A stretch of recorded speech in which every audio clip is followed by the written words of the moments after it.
So, we meet again.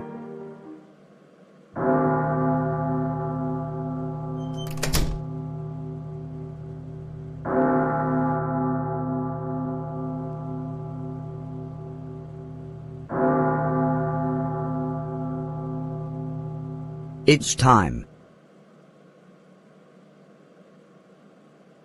No worries here.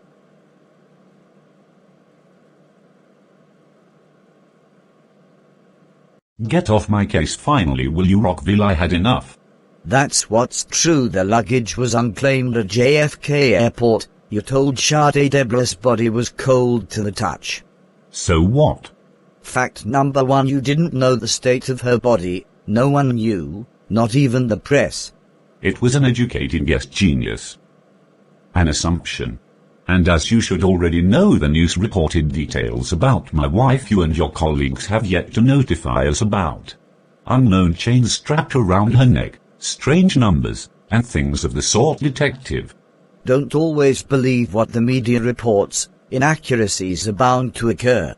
Good to know. Come clean, I warned you about the repercussions of your actions. Now it's time to dance to the music. I didn't want to believe when people told me, but I see you're as unqualified and incompetent as they come. The killer's probably long gone by now, since you've spent a ridiculous amount of wasted time on my family. No more games, Bronze, and fess up to what you did to your wife. You're wrong. I didn't do this. Then who did? I don't know. I gave you names, now check them for Christ's sakes, man. We did. And? Roads lead right back to the man with plenty motive and opportunity. Hogwash. So, you assumed I was talking about you. An admission of guilt on your part. Obviously. Ridiculous. Is it? Yes. I hardly agree with you, sir. What does the $280,000 painting have to do with Deborah? At least tell me that. I know what this is about. I'd like to hear your theory. For once. Our fathers. Excuse me. No, you are not excused. This facade won't help your case. I'm really not clear where you're trying to go with this. Besides the enormous success of Sabar's marketing enterprise, my academic history are of sizable accolades and affluence. The most prestigious universities in the world contact me several times a year to teach composition, historical, cultural and creative English, Mr. Rockville. I speak with the utmost clarity. I don't care about any of that. I am not guilty, I don't operate this way. End of story. And hear me close. For clarity and understanding, you seek Peter. I'm giving you honesty straight up. It's in your best interest. Or maybe we have selective hearing due to intense embarrassment of being unable to face the truth. Look, the only truth needs facing is the ugly, heinous murder you committed against a woman who loved you. Your wife, Deborah Sabar. Your father's death, at the mercy of one of the deepest seas, many years ago, was accidental. Everyone knows it. You're the only one who doesn't. He drowned. My father and his 21-man team tried their best to save him. It's pointless to bring this up. You think I should be punished? Penalized? Today? For my father being unable to recover your father's body? Nonsense. Now, I realize all of this has most likely started your nasty obsession with taxidermy. A nice little, unhealthy way to channel pain, which can't be too popular or a main attraction amongst women. But, just because my father owned a successful maritime recovery service does not mean he was responsible for your anguish and suffering. for the inevitable. A life you subsequently had to deal with. And what happened those many years ago? It's a shame the lengths you'll go to deflect responsibility. Start bringing the real proof out, and I'll bring the best counsel team out again. Money can buy.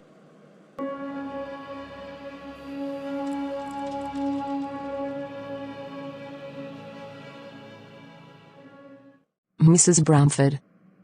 Besides the obvious, what seems to be bothering you? You've been around long enough to call me Sade. I've always been taught to respect wisdom, so this is a little unorthodox for me. I see. If it makes you more comfortable, even though it would be against my better judgment. Because I like to keep things professional, I hope you can understand my position. I do. It's really fine whether you use my first or last.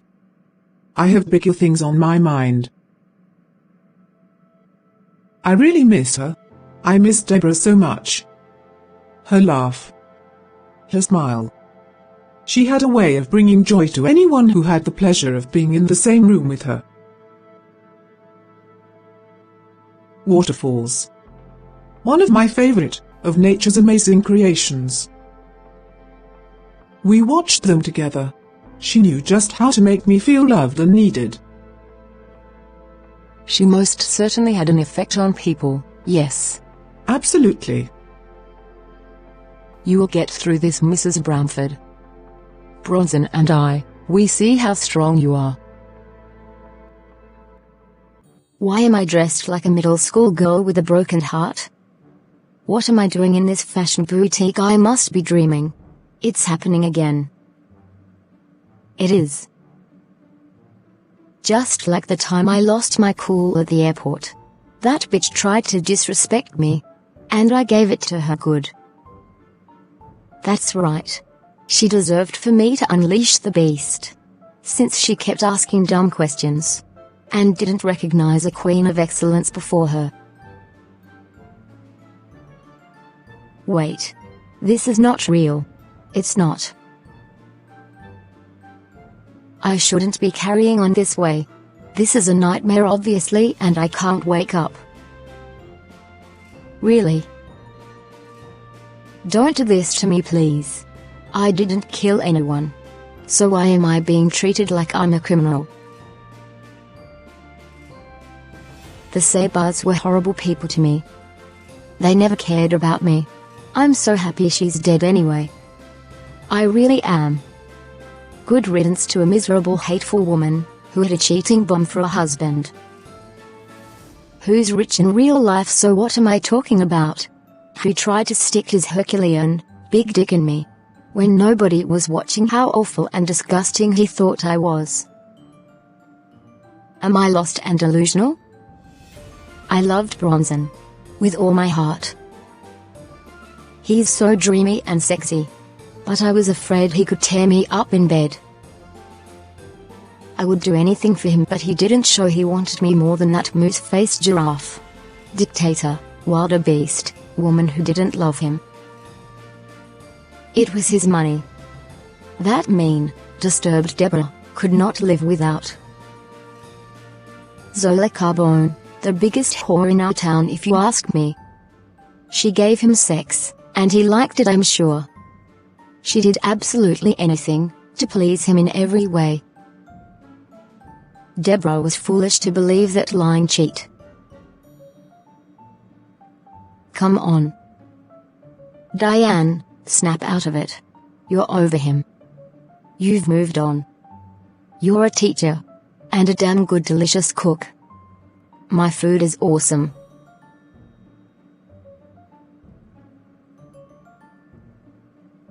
This is insane what I'm going through.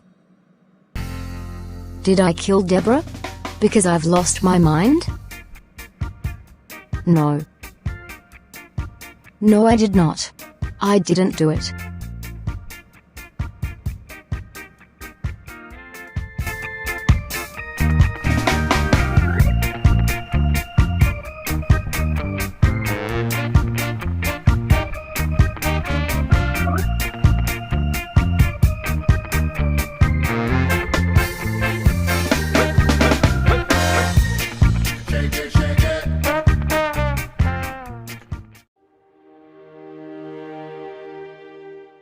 I hear you take calls from your glasses. Is this true? I'd be more worried about if they will allow you to take calls in federal prison where hardened criminals doing life won't think twice about taking your life. I'm not worried. I told you already at the start of this. But you should be. Why? Because when this is all over, I'm going to sue you for every dime you have, and everything you'll ever make from this point on. Until it's time to bury your rotten stinking corpse. After post-mortem. Here's the kicker. Why don't we get back to Deborah's corpse? You know, the one that hasn't been given a proper burial yet. You're out of line, Rockville. Release her body to us and we will. Because you refuse to lay all cards on the table. To be exact. We're two men talking here, let's get real so we can go home. That's right, we don't have all night, so wrap it up. You ought to shut your mouth and talk the right things. You're in a precarious situation, Saber. Wake up. Let me remind you who pays your salary. We can help you if you just cooperate while we still can. Turns out, Deborah's time of death wasn't quite accurate. Find the killer. They're the only ones who know. Then tell us who it is by revealing yourself. Bugs, insects, were deliberately placed on her body to seem she'd been dead longer. Interesting. But quite stupid for them to do. Agreed, I'm thrown on that one as well. I wish you'd shed more light behind that rationale. Try again, Peter, you won't get anywhere.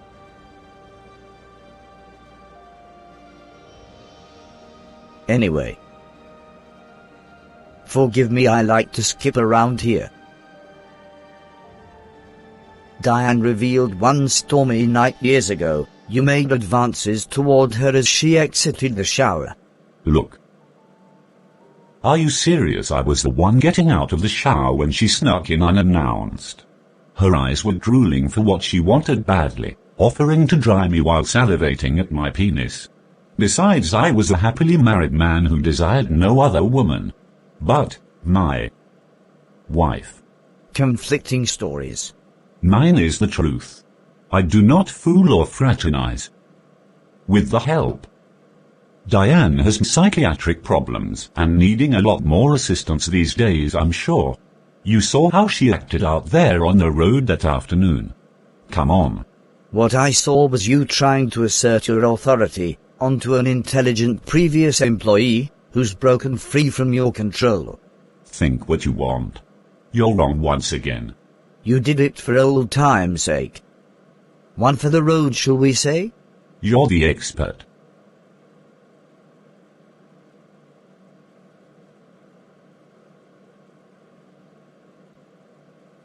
Alora. Once you've learned to endure constant attacks on your spirit by pain and hurt, it is then, and only then, you've truly arrived at fully embracing emotional intelligence and understanding. Well, I really don't have much to say. Only that your daughter sure was one of a kind. She was. But I also knew she may have been difficult to work for at times. I wasn't oblivious. Apples don't fall far from trees. She and I, we had very similar behaviors, I can't deny. No one's perfect, Alora. This is true. Life's been sort of a nightmare. My world has been shook upside down since her discovery. This man on the force. He's not all the way there, is he? Who are you referring to? Peter Rockville. Who else? The man who's trying to blame my son-in-law for my daughter's murder. My gut tells me it's that shady, awful guy, Hunter Lord. Rockville needs to understand. We have important issues and challenges going on than to be accused of something Bronson didn't do. If they don't look for the real killer, Sabar Enterprises could be on the verge of collapse. Deborah deserves justice, and we could lose everything behind these false claims. I agree. Of course you have to agree. This man's unbelievable, Laura. They ought to stop with this absurdity. These people. Bronson's innocent. With all due respect, I'm feeling we can't be 100% sure. I don't know who can be trusted. No one's safe. Excuse me. I'm simply making observations, keeping an open mind, in case we're in a position to report more information to authorities. We don't know who took Deborah from you. Interesting choice in words. Come with more clarity. I almost misunderstood you. My apology. And you're right in your observation. I told Peter he had asked enough questions, we answered. Now leave us alone, find who did this. I assumed he'd already given you the 3rd degree by now. I was one of the first to be dragged into custody, bombarded with endless questions, without representation. I'm sure Bronson didn't allow you to be without a lawyer very long. No. He didn't. Mr. Rockville should realize he will need more money to play in this high-stakes game of falsification and corruption. I just hope they've gotten to the bottom of that terrible impersonation dog mauling call I received at the office. Dog mauling. Things get stranger as we continue on this journey we call life. I'd say so. My goodness. The caller kept chanting these 4 numbers. Over. And over. They sounded like one of our clients. Things really got out of hand. Bronson never mentioned this. I'm sure he didn't want to add to your worries.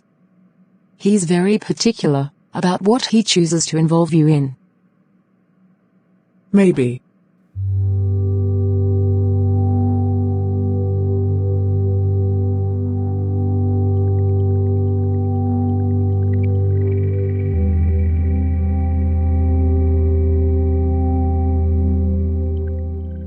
He's still able to be professional and courteous, despite all the stress he must have been under. Indeed, Rita, very difficult, although I bet he'd wished he'd never got involved with such a nut job. I was thinking the same thing, Peter. Knowledge is out there to learn anything we want. Dead bodies in water usually tend to sink at first, but later, they tend to float as post-mortem changes brought on by putrefaction produce enough gases to make them buoyant. Right. I agree with your earlier point, they don't realize it makes no sense. I concur. Much in the realm of being equivalent to him having a heart attack, brought on by a knife that was plunged in his chest. I would take it a step further as to be so bold to say it's also basically infrared, spotted 400 meters. You've entered the kill zone. Correct. I was tickled pink when I went over the assessment in my mind. It was first-hand information disguised and projected onto unsuspecting lost souls. Right. I was thrown on that one. Pretty much. People do it to themselves. Now, back to business. Go for it. Deborah Sabar. Phone calls made to and from the Sabars, Lords, Carbones, Vernons, and other suspects' homes are being cross-referenced. Great. Remember I told you when you were last here, we thought there were 2 sets of prints belonging to 2 separate individuals. Not true. Fascinating. There was only one person who was in possession of both sets of prints. How so? Recent evidence was brought to us that this person in question was wearing skin-like gloves with a set of someone else's prints on the fingertips of these gloves. Human fingerprints. Both. How do you think they did it? We're still trying to determine the unknown variables. Keep working, Rita, we're getting close. Certainly. But they must have taken off the gloves in which their own prints, at some point, was transferred onto the surface. I see. Do we have names? No, I'm sorry to say. Neither set were in the integrated automated fingerprint identification system. The painting at the museum was found and submitted for analysis. We discovered the 4 numbers in the locket around Deborah's neck are the same numbers found in the back of this same painting. Really? No prints on the locket? Or the painting? We need inclusivity. None. But, from what I understand, it was a daunting task to see the digits in both areas. I'm sure. In addition, some of Deborah's personal effects were found in a large dumpster in an alley not far from the Sabars mansion. Now we're getting somewhere. What did we find? A red lipstick tube, an outdated coffee mug, pair of black fishnet tights. A brand new universal remote. Still in the pack. Captivating. These were items kept in the back of their marital closet of the master bedroom. Get this. What? No fingerprints on any of the items, of course. But a few drops of blood was on the remote. We're connecting the dots. Rapidly.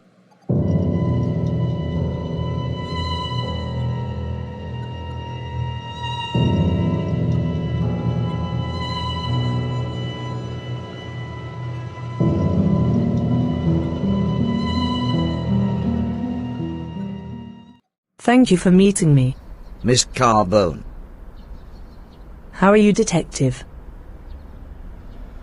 It's unorthodox to meet at places like this, but then again, a method to my madness produces desirable results. Also, receiving warm welcomes from people who have yet to be ruled out takes some getting used to. Yes. I'm well aware, Detective, that this is the circumstance in which I find myself. Wasting time is the biggest pet peeve one should have, because it is certainly mine. I understand. Which brings you to your next order of business. Yes. Get on with it. I will. But before I do, are we any closer to finding out who did this terrible thing to Mrs. Saber? We will discuss the case during your next official round of questioning. That's fair, I suppose. So, you left a voicemail stating you had useful information on her murder. I really appreciate all that you've done, and I totally get all avenues must be explored to solve the case. I know I'm not exactly out of the hot furnace of suspects being looked at, but I assure you, what I'm about to reveal will turn the case upside down and crack it wide open.